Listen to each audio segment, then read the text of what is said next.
ಸ್ನೇಹಿತರೆ ನಮಸ್ಕಾರ. ಪ್ರಾಚೀನ ಕಾಲದಲ್ಲಿ ನಮ್ಮೆಲ್ಲ ವ್ಯವಹಾರಗಳು ವಸ್ತುಗಳ ವಿನಿಯೋಗದ ಮೂಲಕ ನಡೀತಾ ಇತ್ತು. ನಾಗರಿಕತೆ ಬೆಳೆದಂತೆಲ್ಲ ಹಣದ ಚಲಾವಣೆ ಆರಂಭ ಆಯಿತು. ಅವತ್ತು ಆರಂಭವಾದಂಥ ಹಣದ ಚಲಾವಣೆ ಇವತ್ತು ಭಾರಿ ಪ್ರಾಮುಖ್ಯತೆಯನ್ನು ಪಡ್ಕೊಂಡಿದೆ. ಇವತ್ತು ಹಣ ಅನ್ನೋದು ನಮ್ಮ ಜೀವನದ ಅವಿಭಾಜ್ಯ ಅಂಗ ಆಗಿದೆ. ನಮ್ಮ ಜೀವನದ ಪ್ರತಿ ಹೆಜ್ಜೆ ಹೆಜ್ಜೆಗೂ ನಮ್ಗೆ ಹಣ ಬೇಕಾಗತ್ತೆ. ಹಣ ಇಲ್ಲದೆ ನಾವೇನು ಮಾಡೋಕ್ಕಾಗಲ್ಲ, ಯಾವ ಕೆಲಸನೂ ಮಾಡೋಕ್ಕಾಗಲ್ಲ. ಒಂದೊಳ್ಳೆ ಊಟ ಮಾಡಬೇಕು, ಒಂದೊಳ್ಳೆ ಬಟ್ಟೆ ತೊಗೋಬೇಕು, ಬೈಕ್ ತೊಗೋಬೇಕು, ಕಾರ್ ತೊಗೋಬೇಕು, ಮನೆ ಕಟ್ಟಬೇಕು.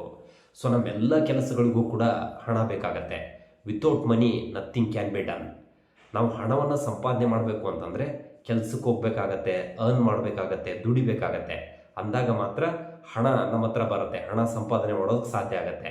ಹಣವನ್ನು ನಾವು ಕೇವಲ ಸಂಪಾದನೆ ಮಾಡಿದರಷ್ಟೇ ಸಾಕಾಗಲ್ಲ.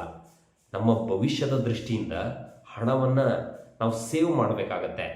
ಸ್ನೇಹಿತರೆ, ನಾವು ಕೇವಲ ಹಣವನ್ನು ಸೇವ್ ಮಾಡಿದ್ರಷ್ಟೇ ಸಾಕಾಗಲ್ಲ. ಭವಿಷ್ಯದ ದೃಷ್ಟಿಯಿಂದ ನಮ್ಮ ಹಣವನ್ನು ನಾವು ಇನ್ವೆಸ್ಟ್ಮೆಂಟು ಮಾಡಬೇಕಾಗತ್ತೆ. ಯಾಕೆ ನಾವು ಹಣವನ್ನು ಇನ್ವೆಸ್ಟ್ಮೆಂಟ್ ಮಾಡಬೇಕು ಅಂತಂದರೆ, ನೀವು ಹಣವನ್ನು ಇನ್ವೆಸ್ಟ್ಮೆಂಟೇ ಮಾಡಿಲ್ಲ ಅಂತಂದರೆ ಇನ್ಫ್ಲೇಷನ್, ಬೆಲೆ ಏರಿಕೆ ಅನ್ನೋದು ನಿಮ್ಮ ಹಣವನ್ನು ತಿಂದು ಹಾಕ್ಬಿಡತ್ತೆ. ಈಗ ನೀವು ಸಹಜವಾಗಿ ಪ್ರಶ್ನೆ ಕೇಳ್ಬೋದು, ಬೆಲೆ ಏರಿಕೆ ಅಂದ್ರೇನು, ವಾಟ್ ಈಸ್ ಇನ್ಫ್ಲೇಷನ್? ಸ್ನೇಹಿತರೆ, ಪ್ರತಿ ವರ್ಷ ನೀವು ಅಬ್ಸರ್ವ್ ಮಾಡಿರ್ಬೋದು, ನಾವು ಪ್ರತಿನಿತ್ಯ ಬಳಕೆ ಮಾಡುವಂಥ ವಸ್ತುಗಳ ಬೆಲೆ ಕಂಟಿನ್ಯೂ ಆಗಿ ಇಯರ್ ಆನ್ ಇಯರ್ ಒಂದು 5-6% ರೇಂಜಲ್ಲಿ ಎವ್ರಿ ಇಯರ್ ಇನ್ಕ್ರೀಸ್ ಆಗ್ತಾನೆ ಹೋಗ್ತಿರುತ್ತೆ. ಆ ಒಂದು ಪ್ರೋಸೆಸ್ಗೆ we call it is a inflation ಅಂತ ಕರಿತೀವಿ. ಸೊ ಭಾರತದಲ್ಲಿ ಒಂದು ರೆಕಾರ್ಡ್ ಹೇಳುತ್ತೆ, ಕಳೆದ ಒಂದು 40-45 ವರ್ಷಗಳಲ್ಲಿ ಇನ್ಫ್ಲೇಷನ್ ಅನ್ನೋದು ಒಂದು 5% ರೇಂಜಲ್ಲಿ ಬೆಳೆದಿದೆ ಅಂತ ಹೇಳ್ತಾರೆ. ಸ್ನೇಹಿತರೆ, ಈ ಬೆಲೆ ಏರಿಕೆಯಿಂದಾಗಿ, ಈ ಇನ್ಫ್ಲೇಷನ್ನಿಂದಾಗಿ ವಸ್ತುಗಳ ಬೆಲೆಗಳು ಪ್ರತಿ ವರ್ಷ ಯಾವ ರೀತಿ ಇನ್ಕ್ರೀಸ್ ಆಗುತ್ತೆ, ಯಾವ ರೀತಿ ಹೆಚ್ಚಾಗುತ್ತೆ ಅನ್ನೋದಕ್ಕೆ ಕೆಲವೊಂದಿಷ್ಟು ಉದಾಹರಣೆಗಳನ್ನು ಕೊಡ್ತೀನಿ. 1990ರಲ್ಲಿ 1 ಲೀಟರ್ ಪೆಟ್ರೋಲ್ಗೆ 12 ರೂಪಾಯಿ ಇತ್ತು. 2000ನೇ ಇಸ್ವಿನಲ್ಲಿ 28 ಆಯ್ತು. 2010ರಲ್ಲಿ 60 ಆಯ್ತು. 2025 ಇವಾಗ 95 ರೂಪಾಯಿ ಇದೆ. ಕೆಲವೊಂದು ಕಡೆ 100 ರೂಪಾಯಿ ಇದೆ. 1 ಡಜನ್ ಬಾಳೆಹಣ್ಣಿಗೆ 1990ರಲ್ಲಿ 5 ರೂಪಾಯಿ ಇತ್ತು. 2000ನೇ ಇಸ್ವಿನಲ್ಲಿ 15, 2010ರಲ್ಲಿ 25, ಇವಾಗ ಹತ್ರ 80 ರೂಪಾಯಿ ಇದೆ. ಸೊ 1 ಕೆಜಿ ರೈಸು 1990ರಲ್ಲಿ 8 ರೂಪಾಯಿ ಇತ್ತು. 2000ನೇ ಇಸ್ವಿನಲ್ಲಿ 15, 2010ರಲ್ಲಿ 35, 2025ರಲ್ಲಿ ಕೆಜಿ ನೀವು ಒಳ್ಳೆ ರೈಸ್ ತಗೋಬೇಕು ಅಂತಂದ್ರೆ 60ರಿಂದ 70 ರೂಪಾಯಿ ಆಗುತ್ತೆ ಮಿನಿಮಮ್. 1 ಲೀಟರ್ ಹಾಗೆ 1990ರಲ್ಲಿ 5 ರೂಪಾಯಿ, 2000ನೇ ಇಸ್ವಿನಲ್ಲಿ 12, 2010ರಲ್ಲಿ 30, ಇವಾಗ 60 ರೂಪಾಯಿ ಪರ್ ಲೀಟರ್. ಈ ರೀತಿಯಾಗಿ ಪ್ರತಿಯೊಂದು ವಸ್ತುಗಳ ಬೆಲೆ ಪ್ರತಿ ವರ್ಷ ಇನ್ಕ್ರೀಸ್ ಆಗ್ತಾನೆ ಇರುತ್ತೆ. ಆ ಕಾರಣಕ್ಕೋಸ್ಕರ ನಾವು ನಮ್ಮ ಹಣವನ್ನು ಸರಿಯಾದ ಅಸೆಟ್ ಕ್ಲಾಸಲ್ಲಿ ಇನ್ವೆಸ್ಟ್ಮೆಂಟ್ ಮಾಡಬೇಕು. ಸ್ನೇಹಿತರೆ, ಒಂದು ವೇಳೆ ನೀವು ನಿಮ್ಮ ಹಣವನ್ನು ಇನ್ವೆಸ್ಟ್ಮೆಂಟ್ ಮಾಡದೆ ಹಾಗೆ ಮನೇಲಿ ಇಟ್ಕೊಂಡು ಕೂತ್ಕೊಂಡಾಗ ಏನಾಗುತ್ತೆ ಅಂತಂದರೆ, ಆ ಹಣ ತನ್ನ ಪರ್ಚೇಸಿಂಗ್ ಪವರ್ನ ಕಳ್ಕೊಳ್ಳುತ್ತೆ. ಒಂದು ಉದಾಹರಣೆ ಮೂಲಕ ಎಕ್ಸ್ಪ್ಲೇನ್ ಮಾಡ್ತೀನಿ. 1990ರಿಂದ ಇಲ್ಲಿವರೆಗೂ ಭಾರತದಲ್ಲಿ ಒಂದು 7% ಇನ್ಫ್ಲೇಷನ್ ಆಗಿದೆ ಅಂತ ಒಂದು ಡೇಟಾ ಹೇಳುತ್ತೆ. 1990ರಿಂದ ಇಲ್ಲಿವರೆಗೂ ನೀವು 1 ಲಕ್ಷ ರೂಪಾಯಿನ ಇನ್ವೆಸ್ಟ್ಮೆಂಟ್ ಮಾಡದೆ ಹಾಗೆ ಮನೇಲಿ ಇಟ್ಕೊಂಡು ಕೂತ್ಕೊಂಡಾಗ ಏನಾಗಿರ್ತಿತ್ತಂತಂದರೆ, ಆ 1 ಲಕ್ಷ ರೂಪಾಯಿ ತನ್ನ ವ್ಯಾಲ್ಯೂನ ಕಳ್ಕೊತಾ ಬರ್ತಿತ್ತು. 1990ರಲ್ಲಿ ಅದು 1 ಲಕ್ಷ ಆಯಿತು. 1997ರಲ್ಲಿ ಅದು 62,000 ರೂಪಾಯಿ ಆಗುತ್ತೆ. 2007ರಲ್ಲಿ 29,000 ಆಗುತ್ತೆ. 2017ರಲ್ಲಿ 14,000 ಆಗುತ್ತೆ. 2027ರಲ್ಲಿ ಅದು 7,000 ಆಗ್ಬೋದು. ಈ ರೀತಿ ನೀವು ಸರಿಯಾದ ಅಸೆಟ್ ಕ್ಲಾಸಲ್ಲಿ ನಿಮ್ಮ ಹಣವನ್ನು ಇನ್ವೆಸ್ಟ್ಮೆಂಟ್ ಮಾಡಿಲ್ಲ ಅಂತಂದರೆ ನಿಮ್ಮ ಹಣ ಪರ್ಚೇಸಿಂಗ್ ಪವರ್ನ ಕಳ್ಕೋತಾ ಬರುತ್ತೆ.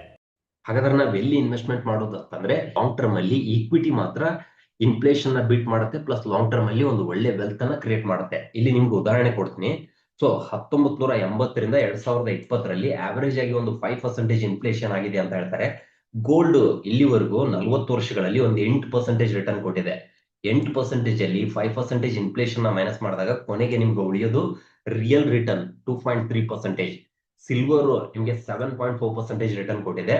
ಇನ್ಫ್ಲೇಷನ್ ನ ಮೈನಸ್ ಮಾಡಿದಾಗ ನಿಮ್ಗೆ ಸಿಗೋದು 1.6%. ಬ್ಯಾಂಕ್ ಡೆಪಾಸಿಟ್ಸ್ ಮುಂಚೆ ಒಳ್ಳೆ ರಿಟರ್ನ್ಸ್ ಇರ್ತಿತ್ತು 8%, it was very good. So 8% ನಲ್ಲಿ 5% ಮೈನಸ್ ಮಾಡಿದಾಗ ರಿಯಲ್ ರಿಟರ್ನ್ ನಿಮ್ಗೆ ಉಳಿಯೋದು 2%. ಕಂಪನಿ ಡೆಪಾಸಿಟ್ಸ್ ಅಥವಾ ಕಾರ್ಪೊರೇಟ್ ಡೆಪಾಸಿಟ್ಸ್, ಸೊ ಇಲ್ಲಿ ಹತ್ರ 9ರಿಂದ 10% ಸಿಗ್ತಾ ಇತ್ತು. ಇನ್ಫ್ಲೇಷನ್ ನ ಮೈನಸ್ ಮಾಡಿದಾಗ ನಿಮ್ಗೆ 3% ರಿಟರ್ನ್ ಸಿಗ್ತಾ ಇತ್ತು. ಕಳೆದ 40 ವರ್ಷಗಳಲ್ಲಿ ಸ್ಟಾಕ್ ಮಾರ್ಕೆಟ್ ಸೆನ್ಸೆಕ್ಸ್ ಯಾವ ರೀತಿ ರಿಟರ್ನ್ ಜನರೇಟ್ ಮಾಡಿದೆ ಅಂತಂದ್ರೆ 14ರಿಂದ 15% ರಿಟರ್ನ್ ಜನರೇಟ್ ಮಾಡಿದೆ. ಇದರಲ್ಲಿ ಇನ್ಫ್ಲೇಷನ್ ನ ಮೈನಸ್ ಮಾಡಿದ್ರೆ ಕೊನೆಗೆ ನಿಮ್ಗೆ ಉಳಿಯೋದು ಹತ್ರ 8% ರಿಟರ್ನ್. ಸ್ನೇಹಿತರೆ, ಕಳೆದ ಒಂದು 45 ವರ್ಷಗಳಲ್ಲಿ ಭಾರತದ ಸ್ಟಾಕ್ ಮಾರ್ಕೆಟ್ ದೊಡ್ಡ ಮಟ್ಟದಲ್ಲಿ ಗ್ರೋತ್ ಆಗಿದೆ. ನಮ್ಮ ಇಂಡೆಕ್ಸ್ ಸೆನ್ಸೆಕ್ಸ್ ಅಂತ ಏನು ಕರಿತೀವಿ, ಅದು 1979 ಆರಂಭ ಆಗುತ್ತೆ. ಆರಂಭ ಆದಾಗ 100 ಪಾಯಿಂಟ್ಸಿಂದ ಆರಂಭ ಆಗುತ್ತೆ. ಇವತ್ತು ನಮ್ಮ ಸೆನ್ಸೆಕ್ಸ್ ಬಂದ್ಬಿಟ್ಟು 85,000 ಲೆವೆಲಲ್ಲಿ ಟ್ರೇಡ್ ಆಗ್ತಿದೆ. 1979 ನೀವು ಸೆನ್ಸೆಕ್ಸಲ್ಲಿ ₹1,00,000 ಇನ್ವೆಸ್ಟ್ಮೆಂಟ್ ಮಾಡಿದರೆ ಇವಾಗ ಹತ್ರ 8 ಕೋಟಿ ಆಗಿರ್ತಿತ್ತು.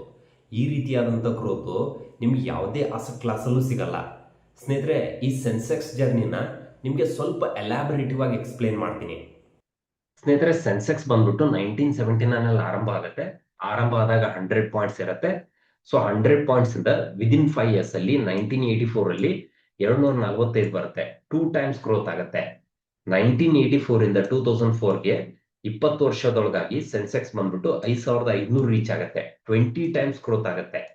ಸೊ 2004ರಿಂದ 2024 ಮತ್ತು 25ರಲ್ಲಿ ಇವಾಗ 85,000 ರೇಂಜಲ್ಲಿ ಟ್ರೇಡ್ ಆಗುತ್ತೆ. 15 ಟೈಮ್ಸ್ ಗ್ರೋತ್ ಆಯ್ತು ಇಲ್ಲಿ.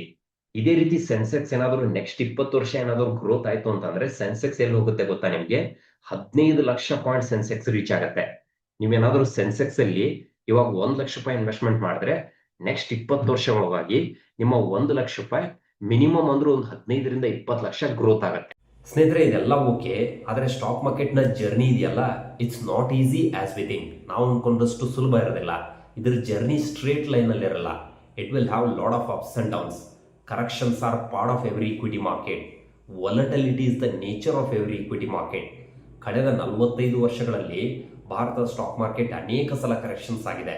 1990ರಲ್ಲಿ ಹರ್ಷದ್ ಮೆಹ್ತಾ ಸ್ಕ್ಯಾಮ್ ಸಂದರ್ಭದಲ್ಲಿ 60% ಕರೆಕ್ಷನ್ಸ್ ಆಗಿದೆ. 2000 ಸಂದರ್ಭದಲ್ಲಿ because of .com bubble 40% corrections ಆಗಿದೆ. 2008 ಬಿಕಾಸ್ ಆಫ್ ರಿಸೆಷನ್ 60% ಕರೆಕ್ಷನ್ಸ್ ಆಗಿದೆ. ಕೋವಿಡ್ ಸಂದರ್ಭದಲ್ಲಿ 40% ಕರೆಕ್ಷನ್ಸ್ ಆಗಿದೆ. ಇಷ್ಟೆಲ್ಲ ಕರೆಕ್ಷನ್ಸ್ ಆದ್ರೂ ಕೂಡ ಲಾಂಗ್ ಟರ್ಮ್ ಅಲ್ಲಿ ಮಾರ್ಕೆಟು ದೊಡ್ಡ ಮಟ್ಟದಲ್ಲಿ ವೆಲ್ತ್ ಅನ್ನ ಕ್ರಿಯೇಟ್ ಮಾಡಿಕೊಟ್ಟಿದೆ. ಅದಕ್ಕೋಸ್ಕರ ನೀವೇನಾದ್ರೂ ಈಕ್ವಿಟಿ ಮಾರ್ಕೆಟ್ ನಲ್ಲಿ ಇನ್ವೆಸ್ಟ್ಮೆಂಟ್ ಮಾಡ್ತೀರಾ ಅಂತಂದ್ರೆ ಲಾಂಗರ್ ಹೊರಿಝೋನ್ಗೆ ಇನ್ವೆಸ್ಟ್ಮೆಂಟ್ ಮಾಡಿದ್ರೆ ತುಂಬಾ ಒಳ್ಳೆಯದು. ಸ್ನೇಹಿತರೆ, ಈ ಒಂದು ವಿಡಿಯೋದಲ್ಲಿ ನಾವು ಹಣದ ಪ್ರಾಮುಖ್ಯತೆ, ಹಣವನ್ನು ಎಲ್ಲಿ ಇನ್ವೆಸ್ಟ್ಮೆಂಟ್ ಮಾಡಬೇಕು, ಇನ್ಫ್ಲೇಷನ್ ಅಂದ್ರೆ ಏನು, ಇನ್ಫ್ಲೇಷನ್ ಯಾವ ರೀತಿ ಇನ್ಕ್ರೀಸ್ ಆಗುತ್ತೆ, ನಾವು ಯಾವ ಅಸೆಟ್ ಕ್ಲಾಸಲ್ಲಿ ಇನ್ವೆಸ್ಟ್ಮೆಂಟ್ ಮಾಡಬೇಕು ಅನ್ನೋದ್ರ ಬಗ್ಗೆ ಡೆಪ್ತ್ ಆಗಿ ಡಿಸ್ಕಷನ್ ಮಾಡಿದ್ವಿ. ಸ್ನೇಹಿತರೆ, ಈ ವಿಡಿಯೋ ನಿಮಗೆ ಇಷ್ಟ ಆದರೆ ತಪ್ಪದೇ ಸಬ್ಸ್ಕ್ರೈಬ್ ಮಾಡಿ, ನಿಮ್ಮ ಸ್ನೇಹಿತರೊಂದಿಗೆ ವಿಡಿಯೋನ ಶೇರ್ ಮಾಡಿ. Thank you so much.